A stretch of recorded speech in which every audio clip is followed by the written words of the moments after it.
Pernyataan Menteri Sosial Tri Risma hari ini yang menyebutkan Bali belum mencairkan bansos sebesar 450 miliar rupiah ditanggapi oleh DPRD Bali Inyoman Lake. Dikonfirmasi Kamis 21 Oktober, Lake mengatakan pernyataan Mensos Asbun alias asal bunyi seolah-olah hanya pencitraan dan mengorbankan Dinas Sosial Provinsi Bali. Menurut Lake, pihaknya telah berkoordinasi dengan Dinsos Bali. Hasilnya, semua dana yang diberikan ke Mensos telah direalisasikan langsung oleh Dinsos ke penerima. Politisi PDIP asal Kabupaten Badung ini pun sangat menyayangkan pernyataan Menteri Sosial yang tidak berkoordinasi terlebih dahulu dengan Pemprov Bali, terutama dengan Dinsos terkait penyaluran bantuan kepada masyarakat.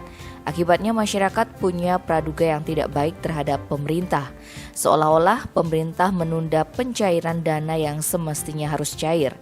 Padahal dana tersebut sama sekali tidak ada masuk ke rekening Pemprov Bali.